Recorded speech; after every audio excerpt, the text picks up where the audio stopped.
One of the great contributing factors to mental illness is the idea that we should at all costs and at all times be well. We suffer far more than we should because of how long it can take many of us until we allow ourselves to fall properly and usefully ill. In a crisis, our chances of getting better rely to a significant extent on having the right relationship to our illness.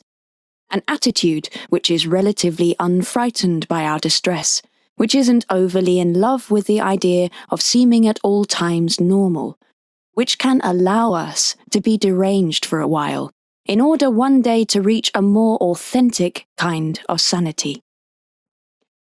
It will help us immensely in this quest if the images of mental illness we can draw on at this time do not narrowly imply that our ailment is merely a freakish and pitiable possibility. If we can appeal to images that tease out the universal and dignified themes of our state, so that we do not, on top of everything else, have to fear and hate ourselves for being unwell.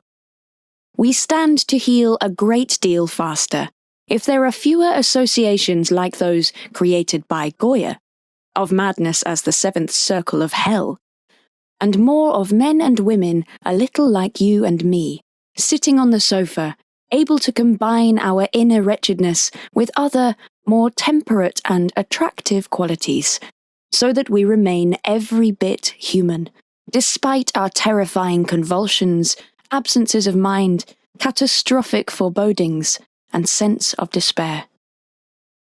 The best philosophical background against which to wrestle with mental unwellness would be one that conceived of the human animal as intrinsically rather than accidentally flawed.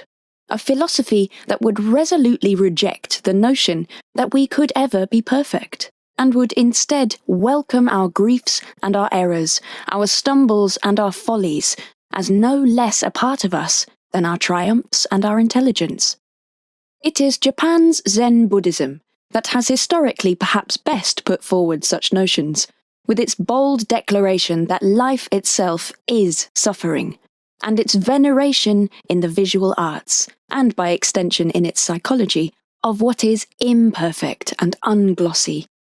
Rainy autumn evenings, sadness, moss-covered roofs, stained wooden panels, tears, and, most famously, misshapen and irregular pieces of pottery. Against such a background, it becomes a great deal easier for us to accept ourselves in our unwell state. We feel less guilty that we are not at work and are not playing up to the roles demanded of us by responsible others. We can be less defensive and frightened, more inclined to seek out proper care, and more likely to recover properly in time.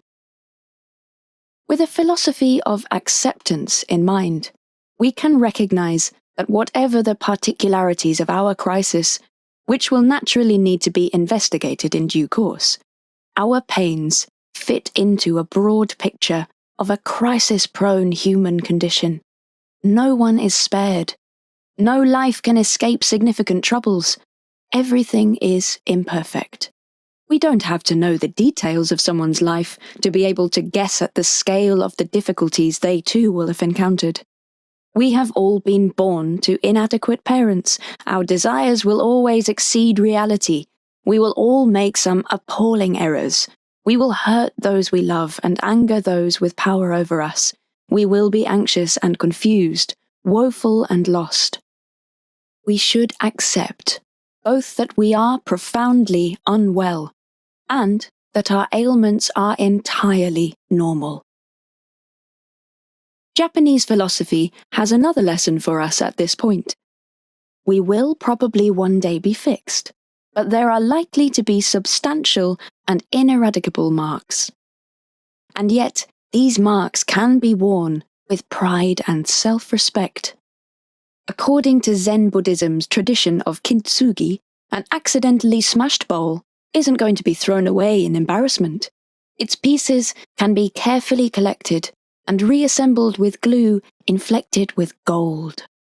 The traces of repair are made obvious, celebrated and cherished, as if to suggest to us, as we bring a cup to our lips, that we do not have to give up on ourselves or be ashamed of our brokenness.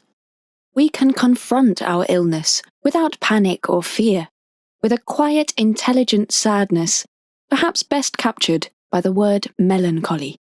If we were searching for a patron saint of such a melancholy relationship to mental difficulty, we could do worse than pick the Welsh artist Gwen John, who combined a brilliant career as a painter with moments of harrowing mental collapse, but remained all the while fundamentally on the side of life. From her self-portrait, John implies that she would understand whatever we might be going through. Her eyes hint that she has been there too, that she could be our guide to the underworld of our minds, and that however we might hate ourselves in this moment, we deserve gentleness, patience, and respect as we feel our way towards repair. Our online shop has a range of books and gifts that address the most important and often neglected areas of life, such as finding a good enough partner and mastering the art of confidence. Click now to learn more.